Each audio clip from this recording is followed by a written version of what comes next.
And the complexity and the severity of the issues that these children faced were like nothing I had ever seen or heard of in my reality back in Australia.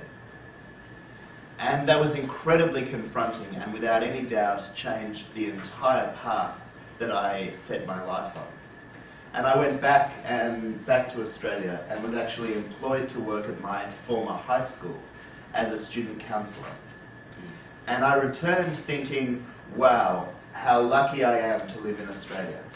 How lucky we are to not have so many of the issues that I saw firsthand working with street children who were born with HIV and who had so many other challenges and stories of abuse and trauma beyond anything I could imagine. And within 2 weeks, maybe even sooner, of starting to work in my high school, I realised there was not one issue that I saw in New York that wasn't existing in my own community. But I'd never opened my eyes to it before. And I've been very fortunate over the last 10 or 11 years to work in many different countries around the world. And I would argue very strongly that we have far more in common than we do that is different. And sometimes the scale of issues or the awareness of issues is not necessarily there. Sometimes they're not obvious, or sometimes these issues are not affecting a very large number of people. To connect this back to the MDGs is also significant. And to connect it back to what you've heard everybody on this panel, but also throughout the day, talk about, the fact that our health and our well-being is deeply connected, no matter where we are in the world. The role that young people play, I think, is truly fascinating. And I think how we look at young people as change makers is changing very, very quickly. And I think this change comes down to 5 key principles, which I will very briefly mention to you. The first one is, I think we live in an era of information. Never before has it been so easy for us to become instant experts in any topic that you might be able to imagine. If you want to find out, and I imagine there's people that have been on their iPhones or their Blackberries or other devices during the day, you hear an interesting topic come up and you can research it in seconds. There's no shortage of information. We're at great risk of being overwhelmed by information.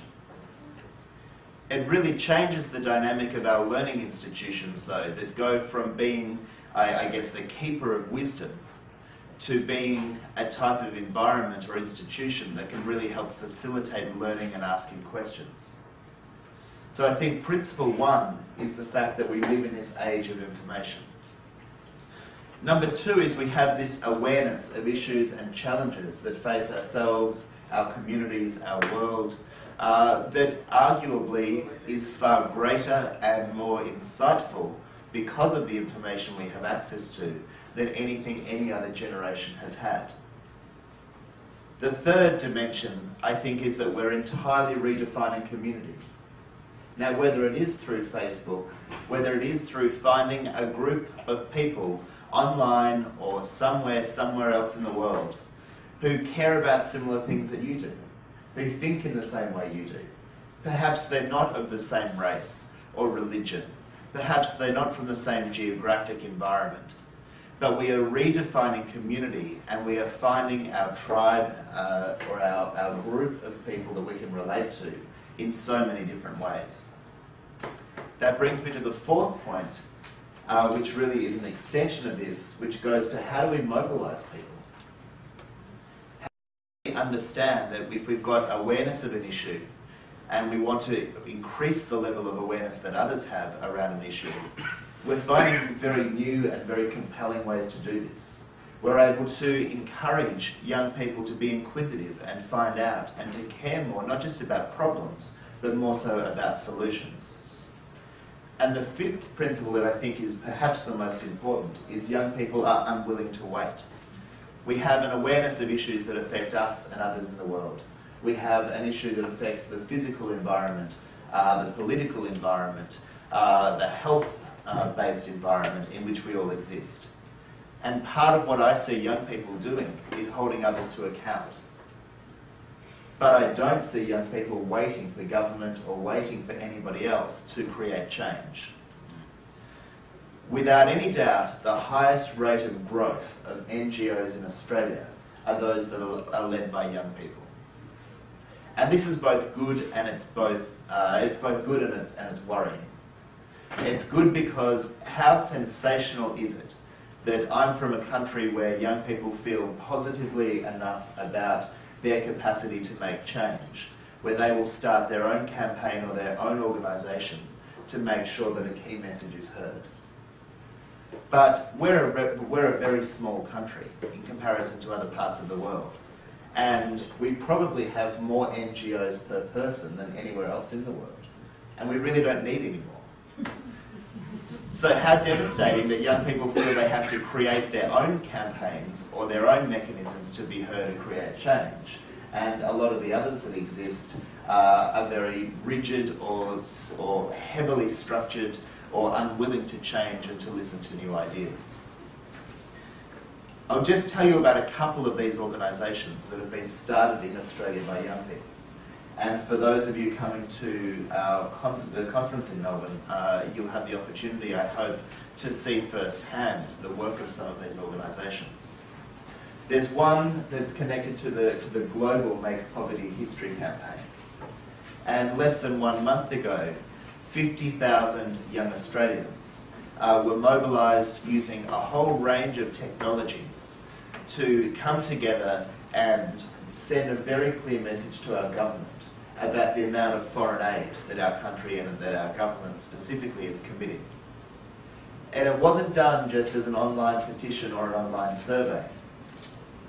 We had young people we had over 1,000 young people bring the voice and the views of 50,000 young people from all over Australia.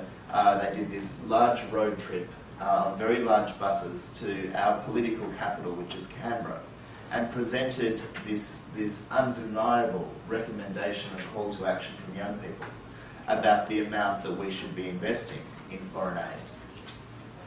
We had an event that was attended by every senior minister of our government, talking to these young people about the views that young people across our country have.